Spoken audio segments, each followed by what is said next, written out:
Perkenalkan, nama saya Miftahul Huda, SPD. Saya adalah guru PAI di SMK NU Manbaul Falah Singojuruh Banyuwangi.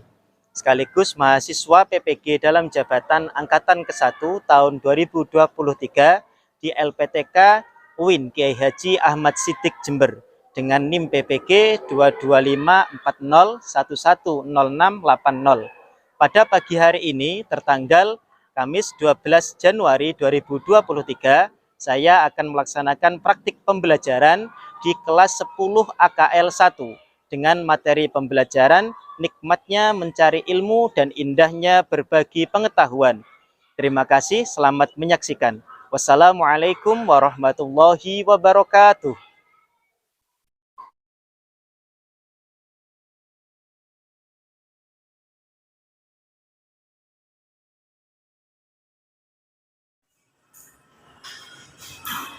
Assalamualaikum warahmatullahi wabarakatuh. Waalaikumsalam warahmatullahi wabarakatuh. Bagaimana kabar hari ini? Alhamdulillah. Bisa nggak? Bisa. Bisa nggak? Bisa. Bisa nggak? Bisa. Bisa nggak? Semangat untuk kita semua.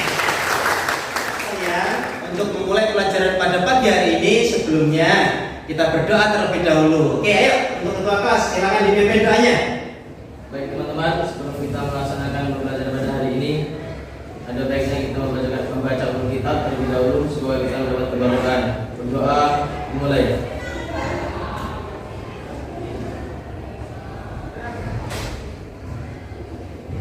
Berdoa selesai. Oke, teman-teman sekalian, terima kasih atas doa yang telah dipanjatkan. Semoga semuanya dikabulkan oleh Allah Subhanahu wa taala. Selanjutnya, untuk menumbuhkan rasa nasionalisme kita, mari kita menyanyikan bersama-sama lagu kebangsaan kita. Yuk, silakan semuanya berdiri.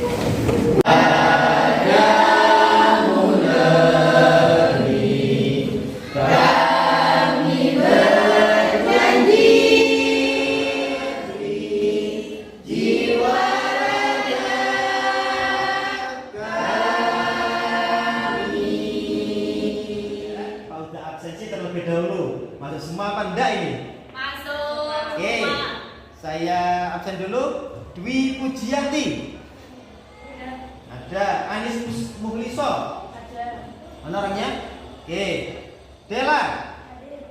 Sip, masuk semua ini ya. Iya, Pak. Oke, ada yang sakit? Tidak. Oke, sip. Kalau semua masuk semua, kita bisa langsung memulai pelajaran. Semoga pertemuan kita pada pagi hari ini dan seterusnya diberi keberkahan oleh materi yang kemarin dengan tema bab nikmatnya mencari ilmu dan indahnya berbagi pengetahuan. Masih ingatkah materi yang kemarin? Masih. Nah, kemarin mempelajari tentang apa? Nikmatnya mencari ilmu. Ya, nikmatnya mencari ilmu. Oke, bagus. Tadi malam sinau kan? Siap. Cerdas-cerdas kalian. Kita masuk ke dalam pembahasan KIKD terlebih dahulu. Seperti yang kemarin kalau sudah jelaskan kepada kalian.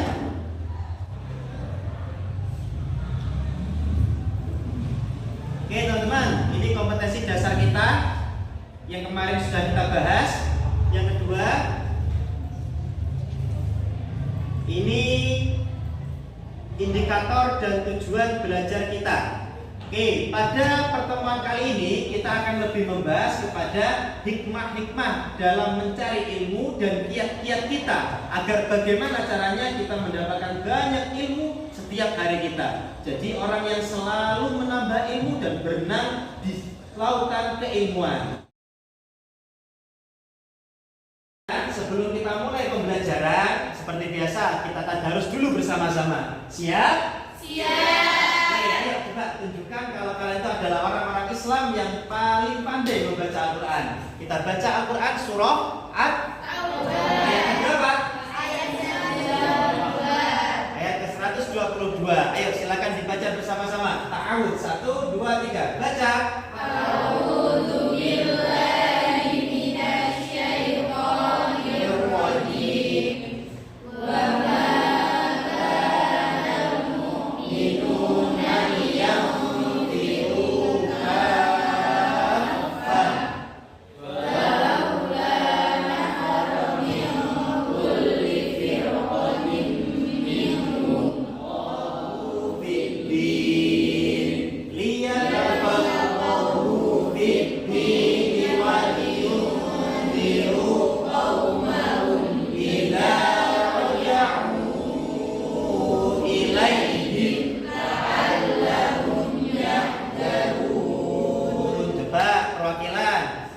Mas Gopur, dibaca Dan artinya. tidak sepatutnya orang-orang mukmin itu semuanya pergi ke medan perang. Mengapa sebagian dari setiap golongan di antara mereka tidak pergi untuk memperdalam pengetahuan agama mereka dan untuk memberi peringatan kepada kaumnya apabila mereka Belajar tentang hikmah-hikmah dalam mencari ilmu.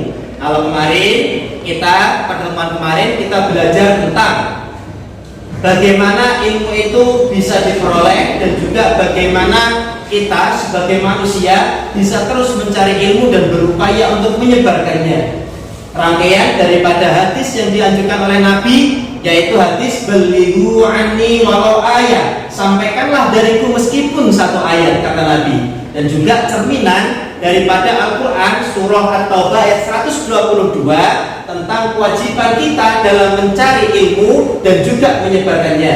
Teman-teman, untuk yang pertama coba kita pikirkan, dalam surah At-Taubah itu ada sedikit problem. Yang pertama, di situ ada kegiatan perang, di situ ada kewajiban untuk jihad fisabilillah. Nabi mengajak umat Islam untuk pergi berperang. Akan tetapi ada beberapa orang munafik yang kemudian berkata dan berkomentar, wahai Nabi, di pedalaman-pedalaman sana masih ada loh orang-orang yang tidak ikut pergi ke medan perang. Ternyata mereka yang ada di pedalaman itu sedang sibuk untuk menyampaikan ilmu yang telah mereka dapatkan dari Nabi. Kemudian turunlah surah At-Taubah ini untuk menjawab pernyataan-pernyataan dari orang munafik tersebut, bahwa meskipun dalam keadaan perang sekalipun kita tetap wajib ada yang mencari ilmu dan juga menyebarkan ilmu, sehingga menuntut ilmu itu wajib hukumnya bagaimanapun keadaan kita, karena kita akan menjadi orang yang sukses di dunia menggunakan ilmu. Begitu juga sukses di akhirat, kelak kita akan sukses dengan menggunakan ilmu. Begitu pentingnya ilmu untuk kita, teman-teman. Materi kita pada pagi hari ini tentang kiat-kiat dalam mencari ilmu. Ada satu hadis yang akan Pak Huda bacakan untuk kalian. Untuk pertemuan pada pagi hari ini kita akan membahas tentang kiat-kiat dalam mencari ilmu. Agar apa? Kita mendapatkan ilmu yang banyak, tidak hanya banyak tapi juga bermanfaat. Selain bermanfaat juga mendapatkan berkah dari Allah Subhanahu wa Ta'ala. Oke, kita simak yang pertama. Di sini ada hadis yang pertama. Kita harus nama iman. Siapa yang mencari satu ilmu, yubtaghu bihi wajhullahi azza wa jalla, yang mana ilmu itu dia mencari ilmu hanya mengharapkan ridho Allah, maka la yata'allamuhu illa liyusiba fi aradin minad dunya lam yajid arfal jannati yaumal qiyamah. Kalau kamu mencari ilmu, usahakan ilmu yang kamu cari karena Allah Subhanahu wa Ta'ala. Jangan hanya mencari ilmu karena urusan dunia. Kenapa? Karena kalau kamu mencari ilmu hanya untuk urusan dunia, maka yang kamu dapat hanya dunia. Akan tetapi kalau kamu mencari ilmu dilandasi niat karena Allah, maka ilmu yang kita dapat akan berkah dan akan mendapat ridho Allah. Bisa dipahami sampai sini? Bisa. Dapat bahan diskusi untuk kita semua. أعوذ بالله من الشيطان الرجيم بسم الله الرحمن الرحيم اقرأ باسم ربك الذي خلق خلق الإنسان من علق اقرأ وربك الأكرم. Surah Al-Alaq. Sekarang kita semak artinya. Ayo silakan dibaca artinya. Menyebut nama Tuhanmu yang menciptakan. Dia telah menciptakan manusia dari segumpal darah. Bacalah, dan Tuhanmu lah yang maha mulia. Teman-teman sekalian, setelah kita membaca surah Al-Alaq tadi, dikatakan di situ Iqra, artinya bacalah. Oke. Dari kalimat Iqra yang berarti bacalah, dalam agama Islam kita ada perintah untuk terus senang dalam hal membaca. Apa yang dibaca, Pak? Apapun yang ada di sekitar kamu. Bisa keadaan, bisa alam, bisa apapun. Dan seluruh alam ini dihamparkan oleh Tuhan karena untuk menjadi ini. Ketika kita sudah membaca surah Al-Alaq tadi, kita tahu artinya bagaimana, kita kaitkan dengan surah At-Taubah ayat 122 yang telah kita pelajari. Coba sekarang Pak Huda kepingin kita masuk ke dalam session diskusi. Tapi dalam session diskusi ini langsung saya moderatornya. Sampai yang membahas dari web apapun yang kamu buka. Siapkan HP-nya, sudah ada semua alatnya? Ya. Oke, coba nanti ini sampean cari sumber dari manapun yang bisa kamu dapatkan. Sumber itu nggak hanya dari buku, biar lebih enak sampean bisa.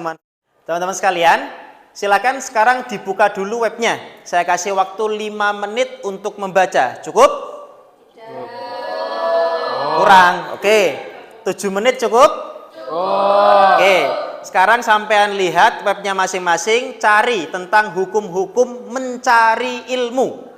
Saya tunggu, baca dulu, nanti kita diskusi bersama. Dimulai.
Oke teman-teman, waktunya habis. Oke, sekarang kita masuk ke materi diskusi tentang ilmu-ilmu yang haram dipelajari, wajib dipelajari, sunnah dipelajari, dan lain-lain. Coba saya kepingin tanggapannya dulu. Yang pertama, yang telah dibaca, adakah yang mau ngasih tanggapan pertama? Ya, sampean, bacakan dulu. Hadis menuntut ilmu dari Ibnu Majah. Talabul ilmi faridatun ala kulli muslimin wa wadi'ul ilmi inda ghairi ahlihi. Kamuqallidi khanaziril jawhara wal lu'lu'ah. Artinya, mencari ilmu adalah kewajiban setiap muslim. Dan siapa yang menanamkan ilmu kepada yang tidak layak seperti yang meletakkan kalung permata, mutiara dan emas di sekitar leher hewan. Hadis diriwayatkan Ibnu Majah. Oke, terima kasih. Berarti mencari ilmu itu, kalau dari yang kita bahas tadi, menurut kalian semua, mencari ilmu itu hukumnya apa? Wajib. Oke, ada nggak yang dihukumi sunnah? Ada. Ada nggak yang wajib ain? Ada. Oke, teman-teman sekalian, coba ada yang mau ngasih tanggapan tidak tentang yang wajib ain? Silakan. Ayo, dok. Ayo, silakan. Wajib ain ini artinya kewajiban menuntut ilmu ditujukan kepada setiap individu. Hal ini berarti tidak akan gugur kewajibannya bagi setiap individu bila tidak dilaksanakan. Berarti wajib ain itu kewajiban untuk masing-masing individu. Ada loh berarti ilmu itu yang harus kita tunaikan secara individual. Coba contohnya apa, Dok? 1. Ilmu tauhid atau ilmu yang membahas tentang eksistensi ketuhanan. Oke, hop. 1. Ilmu tauhid tentang eksistensi ketuhanan. Berarti tauhid tentang iman. Terus yang kedua yang wajib apa lagi? Ilmu fikih, yaitu ilmu yang mengupas tata cara beribadah. Oke, ilmu yang mengupas tata cara beribadah secara pribadi. Kayak hukum sholat, tata cara sholat. Ketika sudah masuk waktunya sholat, berarti hukumnya wajib ain. Wajib untuk masing-masing individu. Oke, selanjutnya contoh ilmu apa lagi? Ilmu tasawuf atau ilmu yang menjelaskan cara menjaga amal ibadah agar tidak sirna. Oke, itu salah satu contoh ilmu-ilmu yang wajib. Kemudian dari ilmu-ilmu yang wajib, tadi wajibnya fardu ain. Fardu ain itu kewajiban untuk masing-masing individu. Berarti ada yang ketika satu orang mengerjakan, yang lain sudah tidak ada kewajiban. Silakan. Saya ingin memberikan tanggapan yang saya dapatkan dari informasi dalam islam.com. fardu kifayah. Pada mulanya hukum menuntut ilmu adalah fardu kifayah. Namun jika sudah sebagian orang yang mengerjakan atau menuntut ilmu tersebut, maka bagi yang lain hukumnya sunnah. Berarti jika ada bagaimana? Hukumnya sunnah. Kalau ada fardu kifayah tadi bagaimana hukumnya? Hukumnya, jika sudah ada sebagian orang yang mengerjakan atau menuntut ilmu tersebut, maka bagi yang lain hukumnya sunnah. Sip, berarti kalau ada yang mengerjakan satu kewajiban menuntut ilmu itu, yang lain terhukum sunnah. Bisa difahami nih? Bisa. Oke, itu fardu kifayah. Coba contohkan. Misalnya dalam menuntut ilmu lain di luar ilmu yang menjadi dasar ibadah wajib. Meskipun demikian, jika seseorang menyadari bahwa dia menuntut ilmu yang merupakan fardu kifayah, ia tetap mendapatkan pahala dan tentunya mendapatkan ilmu tentang hal yang dipelajari, misalnya saat mempelajari Al-Quran. Oke, dari apa webnya, Dok? Dari dalamislam.com. Oke, dalamislam.com. Teman-teman sekalian, sudah ada ilmu yang fardu ain. Ada ternyata juga hukumnya menuntut ilmu itu fardu kifayah. Ada ilmu yang wajib ain, ada ilmu yang fardu kifayah. Kemudian kita coba perhatikan. Ada tadi ilmu yang sunnah. Oke? Ayo, siapa yang bisa ngasih kejelasan tentang ilmu yang sunnah? Silakan. Menurut berita terkini, hukum sunnah seorang muslim akan mendapatkan pahala jika mempelajari ilmu tertentu. Contohnya yaitu ilmu fadhailul amal. Apa itu? Amal-amal yang utama. Oke, ilmu fadhailul amal atau amal-amal yang utama. Terus? Ilmu ibadah sunnah, perkara-perkara makruh dan lain sebagainya. Oke, berarti mengetahui tentang amal-amal yang sunnah, hukumnya juga sunnah. Sampai belajar sesuatu yang dihukumi sunnah, berarti hukumnya juga sunnah. Ada wajib ain. Ilmu-ilmu yang terhukum haram. Silakan.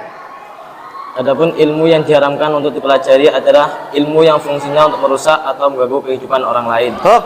Berarti ilmu yang haram dipelajari itu adalah ilmu yang mengakibatkan kerusakan, bisa merusak orang lain. Berarti haram dipelajari.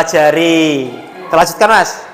Di antara ilmu-ilmu yang diharamkan, salah satunya adalah ada as-sihir atau ilmu sihir. Wah, berarti belajar sihir hukumnya haram. Ada yang belajar sihir? Oke, jangan ya. Oke, ilmu ternyata diharamkan. Tadi ilmu sihir. Yang kedua coba ilmu apa lagi?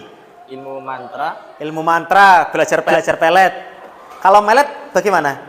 Oh, enggak apa-apa ya kalau melet ya. Kalau belajar ilmu pelet enggak boleh. Kemudian ada ilmu ramal.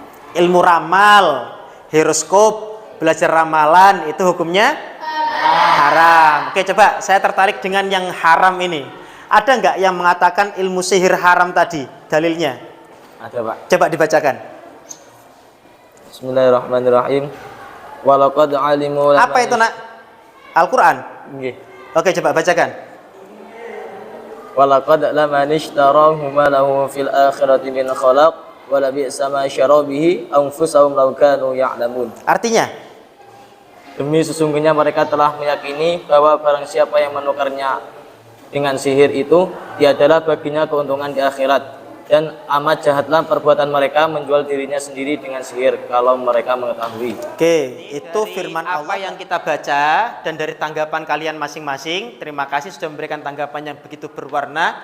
Cara mempelajari ilmu itu, hukum mempelajari ilmu itu berarti ada bermacam-macam, nggih. Tadi ada hukum apa? Yang pertama? Fardu ain, bagus. Yang kedua? Fardu kifayah. Ada yang hukumnya fardu ain. Coba yang fardu ain, contohnya tadi apa? Ilmu tauhid atau ilmu yang membahas tentang eksistensi ketuhanan. Oke, ada yang fardu ain seperti yang membahas tentang ilmu tauhid. Tadi coba yang kedua tentang fardu kifayah, contohnya? Oke, ilmu tentang hukum-hukum ilmu fardu kifayah seperti salah satunya hukum mengurusi jenazah. Pinter. Terus ada juga yang terhukum sunnah. Bagaimana tadi contohnya? Fadhailul amal atau amal-amal yang baik, amal-amal utama. Oke, kita mempelajari fadhailul amal, membaca istighfar sekian kali, fadilahnya ini, sholat ketika ini nanti fadilahnya ini, atau hal-hal yang disunnahkan lainnya, itu mempelajarinya hukumnya sunnah. Ada pula tadi yang dihukumi haram. Contohnya tadi apa, Mas? Mencari ilmu sihir dan ilmu mantra. Seperti mempelajari sihir dan mantra, mempelajari ilmu pelet atau ilmu-ilmu yang bisa merusak orang lain. Itu hukumnya haram. Oke, sip. Berarti dari sini teman-teman, kesimpulannya mempelajari ilmu itu tidak melulu hukumnya wajib. Yang wajib itu adalah yang berkaitan dengan hal-hal yang wajib. Seperti tadi mempelajari tentang ibadah, mempelajari tentang hal yang sampean harus tahu hukum-hukumnya saat itu. Contoh umpama berdagang. Kalau kamu ingin selamat dari haram yang ada dalam perdagangan, maka kamu harus juga tahu tentang ilmu yang haram dalam perdagangan. Kalau sampean kepingin selamat dagangnya, cari yang halal dalam perdagangan. Dan kamu tidak bisa menghindari perkara haram atau mendekati perkara halal kalau kamu tidak tahu yang mana yang halal dan yang mana yang haram. Perhatikan ini. Imam Al-Ghazali dalam kitabnya Ihya Ulumuddin, beliau mengatakan seperti ini. Perhatikan baik-baik. Araftu syarra la lisyarri lakin likaunihi. Saya mengetahui kejelekan bukan untuk saya melakukan kejelekan, tapi faman lam ya'rifil khaira minasyarri yaqa'u fihi. Siapa yang tidak tahu kebaikan yang ada dalam ilmu, dalam kejelekan itu, tidak tahu kebaikan yang ada dalam kejelekan, maka dia bisa terjerumus ke dalamnya. Contoh tadi, sampean ingin berdagang, tiba-tiba dagang begitu saja tanpa tahu mana yang halal, mana yang haram, bisa-bisa. Teman-teman sekalian, nanti ini kita diskusi dulu bersama. Saya kepingin jenengan cari bahan yang lebih dalam lagi tentang minat baca yang ada di Indonesia dan juga solusi-solusinya. Kemudian ilmu-ilmu yang wajib kita pelajari dan yang haram mungkin nanti. Silahkan cari temanya masing-masing. Sampean bikin kelompok nanti ini, kemudian kita presentasikan secara bergantian dan juga kesimpulannya. Saya bebaskan kepada kamu milih materi apa, akan tetapi saya punya rekomendasi di grup WA sampean. Bisa kamu lihat sekarang tema-temanya, nanti tema itu kamu pilih dan kamu diskusikan dengan teman-teman kamu. Atau sampean mau cari tema sendiri, yang penting tidak keluar dari pembahasan kita, saya perbolehkan. Kemudian sekarang sampean bentuk kelompok, satu kelompok terdiri dari 4 orang, sampean bisa memilih sendiri kelompokmu siapa. Dan kalau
Untuk presentasi yang pertama dari kelompok 2, tepuk tangan dulu untuk kelompok 2.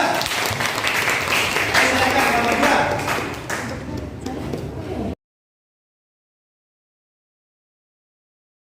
Assalamualaikum warahmatullahi wabarakatuh. Waalaikumsalam warahmatullahi wabarakatuh. Berdirinya saya di sini ingin mewakili dari kelompok 2 untuk menyampaikan hasil diskusi kami kaitan ibadah dengan ilmu. Ibadah-ibadah yang kita kerjakan tidak akan diterima. Jika kita tidak tahu ilmunya, maka sebaiknya dalam permasalahan ini kita wajib mengetahui ilmu-ilmu yang menjadikan sahnya suatu ibadah. Sekian dari kami, terima kasih. Wassalamualaikum warahmatullahi wabarakatuh. Waalaikumsalam warahmatullahi wabarakatuh. Sebentar, berarti teman-teman kesimpulan dari kelompok 2 ini, kita harus mengetahui ilmu terlebih dahulu, baru memikirkan tentang sahnya ibadah. Sehingga ibadah tidak akan mungkin sah dan diterima kalau tidak memiliki ilmu. Oke, terima kasih. Tepuk tangan dulu untuk kelompok 2. Kami di sini akan mempresentasikan hasil diskusi kelompok kami. Kesimpulannya ialah kemiskinan dapat diberantas dengan memberi pengetahuan kepada masyarakat agar mereka menjadi SDM yang lebih berguna dan memiliki daya saing. Oke, teman-teman, kesimpulannya kemiskinan di daerah kita itu bisa diberantas dengan cara memberikan tambahan ilmu pengetahuan sehingga masyarakat kita lebih bisa berguna dan memiliki daya saing. Terima kasih untuk kelompok pertama. Kesimpulan dari hasil belajar kita pada pagi hari ini, yang pertama, kita harus menerapkan kiat-kiat yang telah kita pelajari tadi dalam menuntut ilmu, sehingga kita selalu mendapatkan tambahan-tambahan keilmuan dan juga bisa mempraktekkannya, sekaligus kita bisa mendapatkan ilmu yang manfaat dan barokah. Oke teman-teman, selain itu mohon semuanya, ketika kalian sudah memiliki ilmu, jangan malas untuk menyebarkannya. Nimba ilmu, berikan kepada orang lain. Nimba ilmu, berikan kepada orang lain. Dan dengan cara itu, ilmu kamu akan semakin bertambah. Anak-anak sekalian, untuk pertemuan yang akan datang, kita masih akan tetap membahas tentang kenikmatan mencari ilmu dan juga menyebarkannya. Akan tetapi, sebelum saya akhiri, di situ ada hal yang harus kalian kerjakan. Pak Huda punya LKPD, lembar kerja kalian. Nanti saya share di grup linknya sekaligus penilaian antar teman. Mohon nanti teman-teman kamu dan link yang Pak Huda share sampai nilai teman-teman kamu pada waktu diskusi tadi. Dia aktif tidak waktu diskusi, dia memberikan banyak pendapat tidak waktu diskusi, atau mungkin tambah pasif ketika waktu diskusi tadi. Oke, selanjutnya dari problem-problem yang telah Pak Huda suguhkan tadi, sampai akan mendapatkan banyak sekali kualitas. Oke teman-teman, kiranya itu yang bisa Pak Huda sampaikan. Tetap semangat, tetap jadi orang yang baik dan juga selalu termotivasi untuk selalu menuntut ilmu. Semangat! Oke, terima kasih untuk penutupnya. SMK bisa. SMK bisa. SMK bisa. SMK jujur disiplin bertanggung jawab. Terima kasih tepuk tangan untuk kita semua. Sekian dari Pak Huda. Wassalamualaikum warahmatullahi wabarakatuh.